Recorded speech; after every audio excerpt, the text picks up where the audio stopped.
Nula Senior bung khatna khopui lama chuan kumsum ni panga bor vel hi chu nula tranti rang vela an ngai lain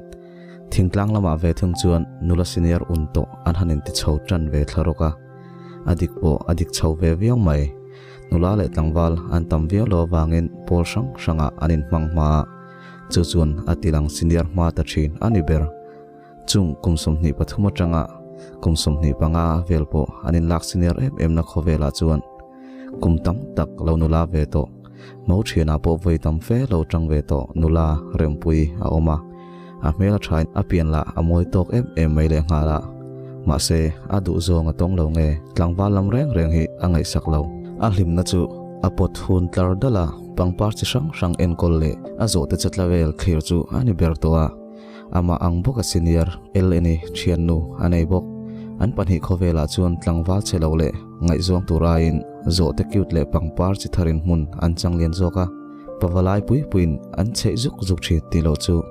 chei ina en ngampo anum lem lo ma se mishing hi kan lan angot kan lo ni ho biak lawa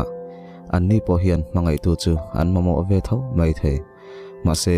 engwanga he tianga hinge an ni mishing iswadam chendon nula to tan chuan shingnun hian love story pakhatal chu anut chia to ve nge yang le he khuwa rempui te tual chaina khuwa hi kholian tak ani lawa mizoram khothlang lama ni in zotui khuwa ania in zali borvel ni in nula le tlangwal po amoi tok vel chu anom ve ani zotui khuwa chuan rol thar harwang em mai pali sang bera rempuya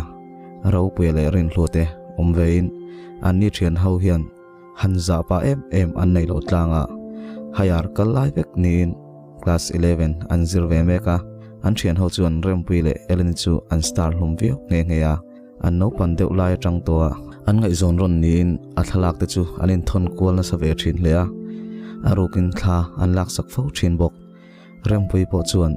mi ngai zon ron ani ti chu ain hai lova ma se tuma angai sak lem lo thung a thian nu nen chuan an tlei tok viawa k3p le y methyl ti vela an chuak ti lo hi chu an chuak tam lem lo hle bok zan kha chu kan khuwa chiat tok anom hlo maya fur a cheng tana ru atla chera mithila lumen ngai ani bok nen rin lu ta thian ho chuan kalve ngei tha antia ma se zan tirlama kal lovin zan raya kal an rota anin rot phur chuan orem puile welani ta somang u antia sang bera phur zo tak mai alo nia ma se an rot phurang a in an zuzi hole angreng viawa tuman an bele ngam lawa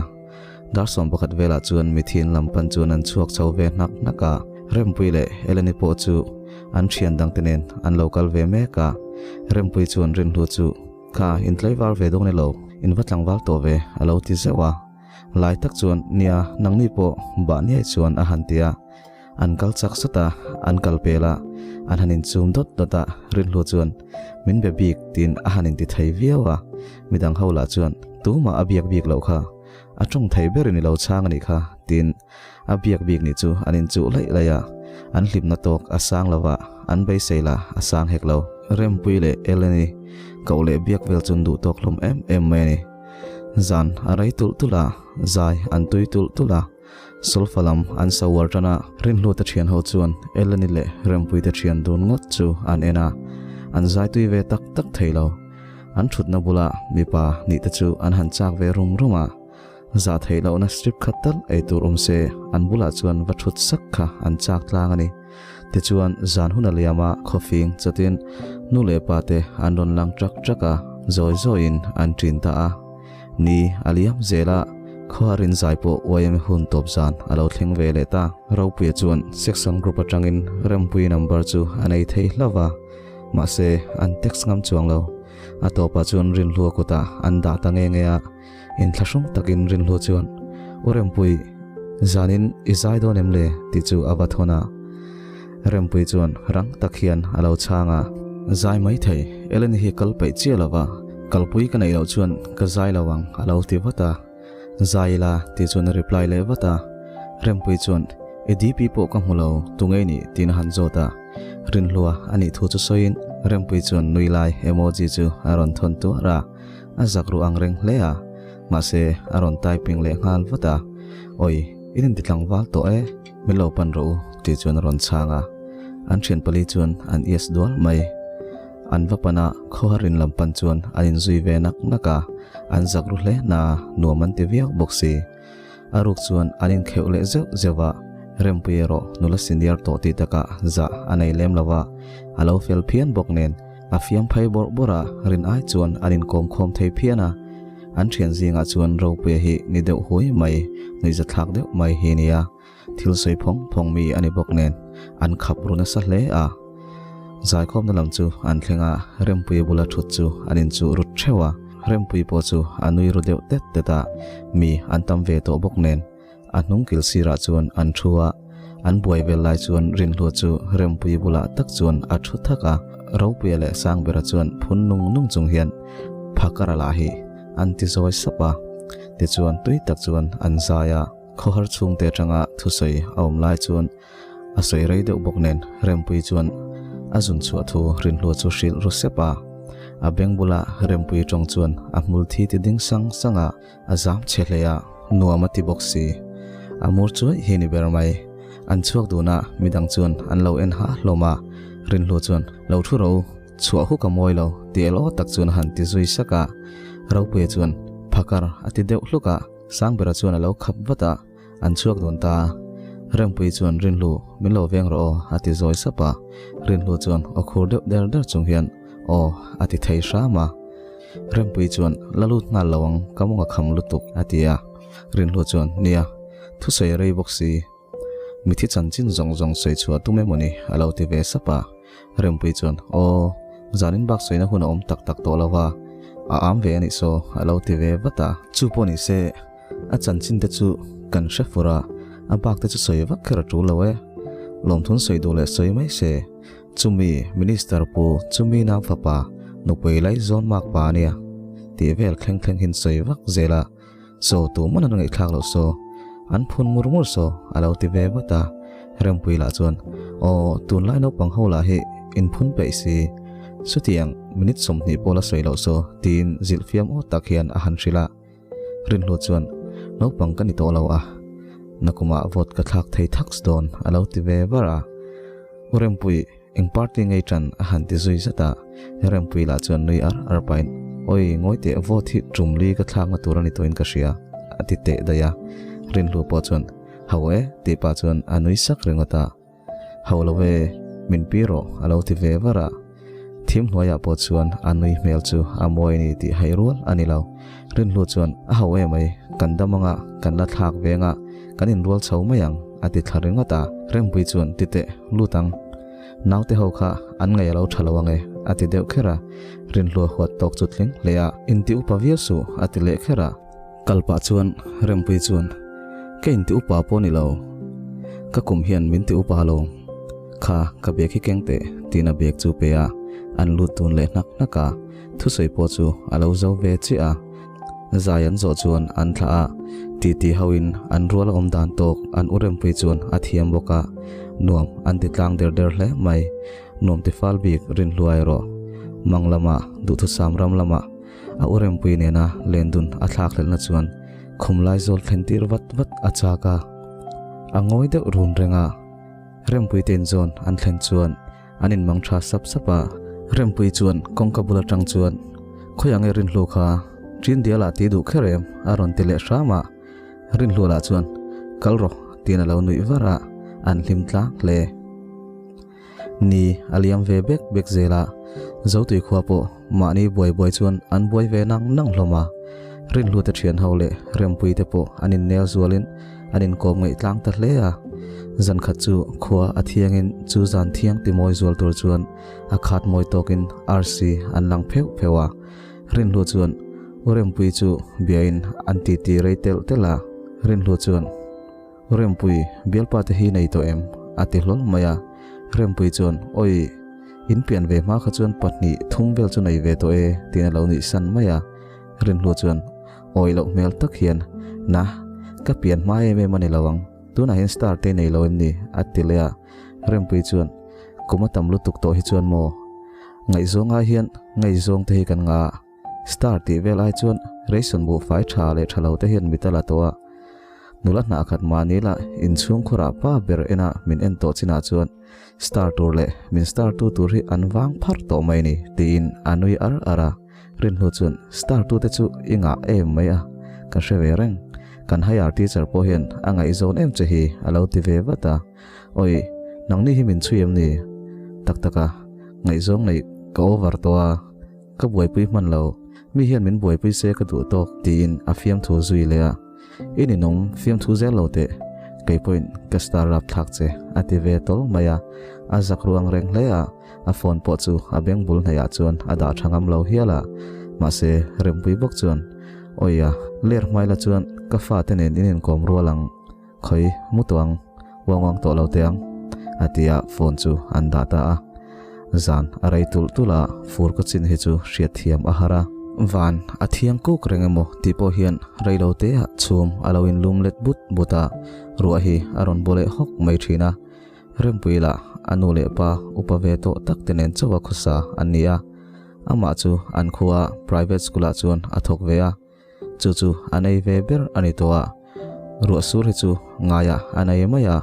kol phezoi zoile tractor bur hi ngaya anei theilo anule pa bula vein tholla chu akum nen in rem chen a hreto silo whatsapp status a chuan tunang khopui ri hum kara hi chuan pasal na ive mai te hi cha kom thin ti chu fiam thu hian a han status a eleni chuan aron view ngal wata senior jang khamle pangza e mila nei ve lo kha mai ro tina va reply a rempui chuan zan rei tak thleng hi biak nei om tak hian meng ve zia enge moi ti ve chen le tina va fiama eleni chuan e chuna status ka en man lo ho ka en tia lo chang chu anom huna chuan an nui chuak dun hiala anin text reng lai chuan rempui chuan ente ka thian rin lu hian min bem don tlatin ka ria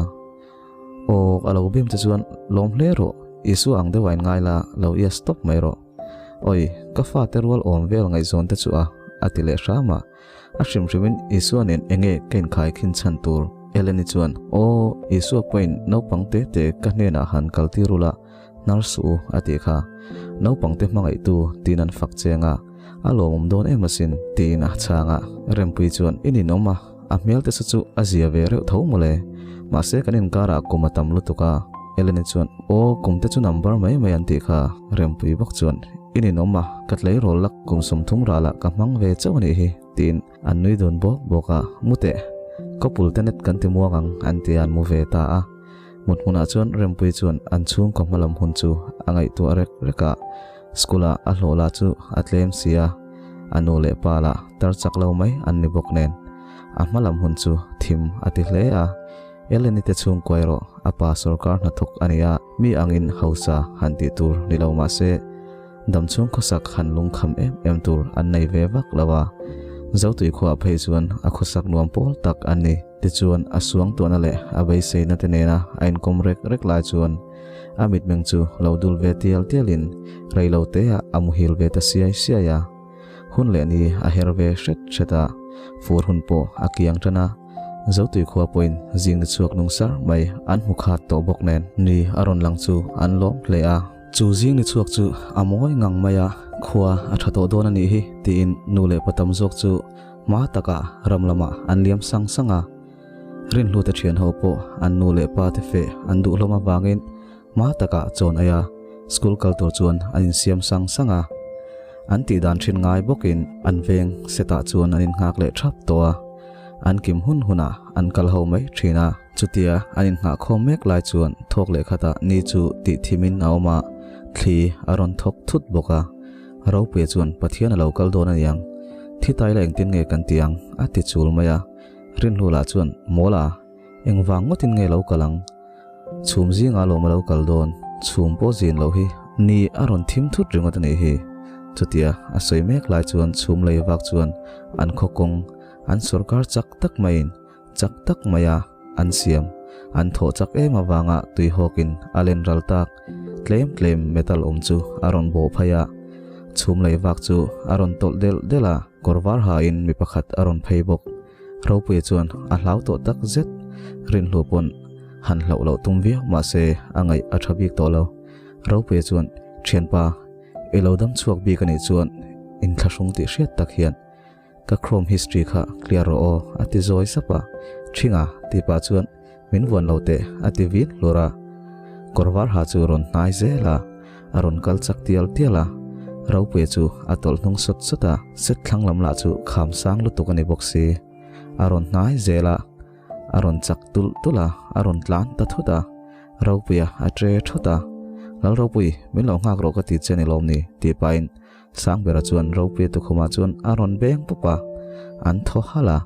rin lu chuan isu lo lu tuk chum jing awai khat ma kal to su ti pain an nui suka sang bera chuan enge isue mo min lo ti lo nui sak pa chuan han tia sai chun zom le ngalin rem pe chuan min lo kola karon kal lo mayang ka kwa kho atia aron kal lo fu kho pani school po kan kal thai chuang lawang tiro urem pui hi school kal lo mai thai rimang u antia ro sur le thitle kara chuan rem pui tein lam pan chuan an kal sok soka an khen chuan anin chu alawin khar thadiama rin hlo chuan urem pui inomem avati dek deka rem pui chu thanglama tang chuan ron awin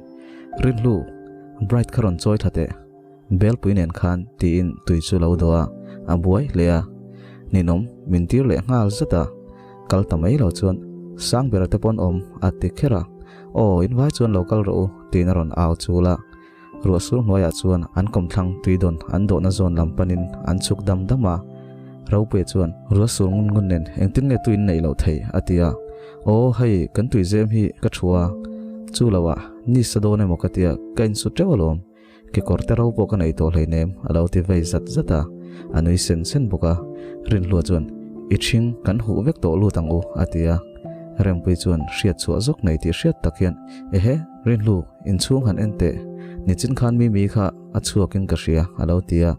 a soi zo chuan ama po chu tlan chho ve ngala mi chu alo om lo tak taka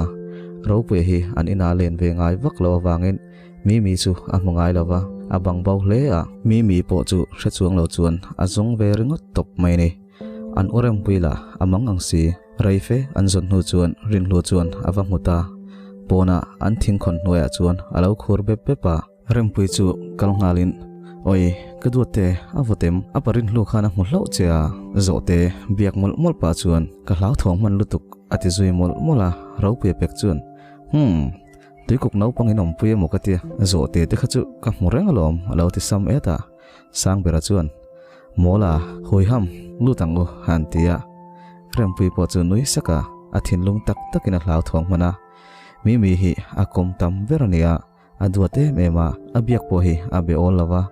naute enkol takhian a enkola ahlim na ber pakhat atlinga ruwa atlak de orenga wang chuan ti tur awang lea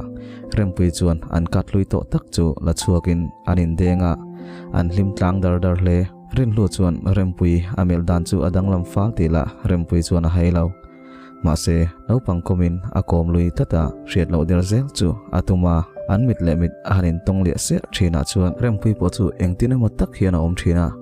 chutianga aum po chu ama po chuan ain hre thiam lo hle aruk tak chuan adu ve deuh ni te poin ain hria ma se an kara kum atlatam ema chu mai baka an khomi pui te ti te tur a han ngai tua poin han ngai zon chu achi hian achi lo hrim ni na hria chulawa ngai zong anei lo na rei lutuk to chuan bialpa han nei vel chu athiam poin a ring lo hrim ruwa banga rin lu te po uniform ne na leng anni bok nen hozai an railway ta rempui chuan an lu ka thleng chu awatha trumdanga rin lu afiam fo thin khan afiam ngam tatlat lo ropui chuan orempui a han ti zuka rempui churon hoiletin ropui chuan nangai le ruwa suri abang len theidon lo ni hi ti pa chuan atlan ngal zuka a thian te chuan thinga ti le chu an ruala rempui po chu anui ve sen sena lo sul hong a hun chuan hu zor nuangin nule patam zok chu anon zui ho naka an chak wang ni ho lovin khuwa a cheng rei to sia an thlai te an ngai tu em awang zokin lo thei loin an huan le lo an tlo angai sia hetiang hi thingtlang nule patam zok din mun chu ania atam zok hian eizon na an tran ve thei tran tira tanga an eizon na chu hetianga asura sanwaya huan samle lo thlote hi ania hadam na duwa wanga politics ther lo engamoni an lo bai sei po hi achang chuan an dem om thin lo an ha rei to em atinane rin lu nu le pa po chu an ron thlenga rin lu le anaw moite chuan tui an lo lum saka an hanin ti fel nu chuan anu in aron hon mai an thar sar mai chu tapa chuan an han chuanga amin vele cho chu an ei ngala puzawa rin lu pa chuan som pakhat ipa chuan khita khopui lama ipapuete in lama hanomla athang keini tan chuan thilti a har sa mai sarkar na chite tal imu venan som pani chu han pas nge nge te heta tang he chuni pas lo pal mayang thian tanen in leng zuar zuara ipuitling lo tul don tina zil siam siama pikhomi po chuan alo tui ni ve boka nie boya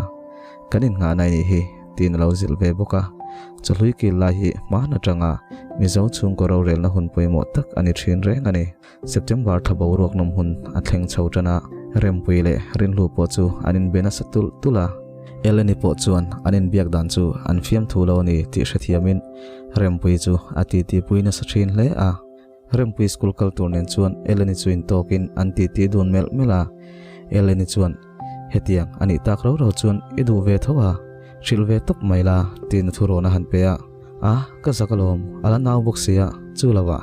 kanau pang cheile lek lek thin ti pa chuan rempui chu a han nui saka ma se alaka hirul rupothian anau pang chei chuang silawa nia ma se ka hrethiam lo hunin kanom zel dan tur chu ala hrilang chu atia eleni chu apenga rempui chu school lampan chuan akala rin lu ta thian ho chu skula chuan an har ngai bokin an har leya an history teacher minga chuan rempui angai zong ani tin hriat awang chuan a class a hian an om thapai lo hle thina anti alpha wa anin shemle nge nge thin ni khat chu sar minga chuan rempui school bang chu a to khlova a baika chuan chuang ve turin a soma rempui po chu a man mo ema wangin a chuang ve maya minga chu a tong mol mola rempui la chuan a hre thei si lo mo hanti reng chu ai thasung boxi chuan a oliam vel tamai maya an in an thlen chuan minga chuan kati tak tak ania o ati supa rempui la chuan bike rinen thli thonen eng ma hre chiang manglo khan alo oliam mai mai sia enge soipo hre chuan ole atiliam ve tamaya alu san hala anu le pa chu huan lama an ria wangin ina thlen rual chuan ache sok soka anu le pa chaklo tak an lo lampana an riak fo mai amu chuan aril ru na thin le a ma se ti thai anei silo thei to pin le kha zira a phak to ka thatakin bi ete zo ve in na te po a tho pak chin anga han dil kwal ve boka a thiam na le theina chuan tlin ve ma sela anein atlin silo ama aya thiam lo zok ma se chung te nei tha jok chu an tling le mai thin an ko private school a lo tlem te in a thok ta vel mai maya nadang po ambai sei to hek lo anu le pa ta na thei tok chu chau chu aril ruwa a towa chu wanga ngai zong le pasal ti vel po ngai saklo tlang talo lo ani pakhata a han chet sok sok nu chuan ei arel fela a in bol fai nu in cho chu a eya mi chuan ado kan hoya ti tak zetin alo ei ve boka ati than ani boka mania ina ti vel chu ngaya anei to a mi nen hian anin rek reka an tleve phian zel mai boka zandar yat vela chuan kongka chu anon kik data mingale achian pa akri lama na thok thar pawalai tak chu anon lang hlola rempui chuan makti mel tak hian alo en ha a minga chuan makmin vati mel ve voin lam kha chuan len khai phal hle sia tina lo nui wara kongka bula chuan anding renga rempui chuan hre chuak watin baika achuan laya a hriat manglawa asoi alo oliam mai khani ti a hrewata oi kalo mang hilalom ron lut ro tin alo chona le khathiam le mani to ka leng rei to tha income anni boka anti afingin an puitling tlang le a an education system fu anti tok lo te politics te le kutna tho te thleng soi ka zelin anti tui ta phiana achangin fiam thun thowa annui dar boka rin ai tak chuan rempui po ahlim le a zandar som pakhat velani chuan minga chuan rempui bula i thian nu eleni so ngai zong ngai sak vak loem ni tin han zot supa rempui chu nui sakin ingai zong ani mo alo ti vei sapa minga chuan nilowe nangang thingtlang khon la so mai po mel thaum renga midang ka ngai zonin hei ka thian pa ram hian a start lak pekalom le tin han soi zung zunga kil khata chuan rama chu alo thunui de huya pathau toilam hi nia rempui ten zong tak ani ro le ngala senior to nula ma hi chuan trong kam ten zong le bel ngei zong te hi an nga tul mai thina rempui po chuan in thunun tum viak thin ma se mihring ten zong riau nei chu asim thei tlat lo ma se thei top chuan ain thunun ve zela atilang ngai lem lo kalo shil don nia ti pa ramalam hoya ahan nui sen chu rempui nui mela chuan minga du thu sam hi afam kim tai mo ti mai turin alung adum ema alo thlir le dau dawa rempui chuan ifel chuan kalo ti pui don chenia ma se bial panai ai chuan random lo en kola thiam zo kang i boy ve via wang tin a thian no chu a han kap zewa an nui dar dara zan arai to mawang chuan leng le fo turain thlain anin mang tha ta lu ka thleng chu thlain rama chu azun du wangin nakal chak fala minga chuan chu hun rem changa line rempui chu a phone number a han dil dan te la chu dil pa ngai ni lo ka phone a hian number kim lo auma chu wang chuan ka phone le anei tu hian ngai kan o thailo kan khuwa har tlat sia ka phone a number kim lo hi I number hian a no kha thei ka ringa sin a mui pante pe hlep pa chuan a han tia rempui chuan a tong kam aten lutuk chu a uak lo chawa kalwat se ati ema wangin a number chu a han pe a tikha chuan ka du ber biak theina tur number rem khom chu kanai ta number moi takani kalome tin han nui suka rempui chu zalo tak hian a han nui loya ani nak tuk thoma ka ngai sia mutui phot o ati sapa anin mang tha len ta a in chung han lu chu minga tong kam maten lutuk chu income lu amai te chu chak ruma kal taw de ngong chungin identify soka a ha te no fine ho chuan khumlam chu panin mut mai a han tuma amut la chu a chuak thai mai boxi lo a phone chu han ena rin lu message hi alo oma ivan reve urempui tunla hi min be thadu lo ti hi lo thona rempui chu anui de saka phur fashion reply ngalin be thadu lo chemi nangma jok hi in la sang emalom I thian tenen chon kanin be fawa tina changa reiwak lawa chon aron reply vele ngala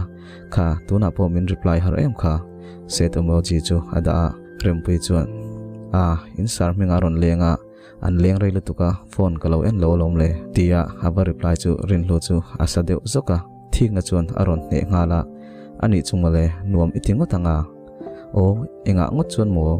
an ho sasia adu ro pui chasia iti ho mai emai min du lo se ka du nui lai emoji chu rempui chuan a thon tela du lo mala du che I thik deu ni mo thik mai lo ka thik phak po ni hleinem thik to su thik la ka ni lo so chu lawa ngai zong nei man ka ni lo hi lau thong reng su tin a han fiam thu zuya rempui chuan rin hlua abiak chuan a hlim thina adang lam thin ti point ria ma se in ngai zong tur chuan an kum ain thlau lutuk boxi a soi pui thui du thin lawa rin lu line soi chak si soi ngam chi si lo hian an lak lo dun ri ani rempui chuan abiak rei hi chuan ano pang chei don ti le ngal se la sim tum viau ma se alo naw en rei to lutuk chuan alo naw chei le man mo thin chutia hlim takanin biak nu chuan rempui po mutchuak in ron zem tranin anin mang tha mut zai an rel ve ta tikhan bung khatna alo top ta communitize thei ve ta in chunga kalo me views lama tran milo lak puila thon thungai thadu chi love story ngai thadu turang chi ta hena khan milo share sak ve zel ula in chunga kalom lut to ke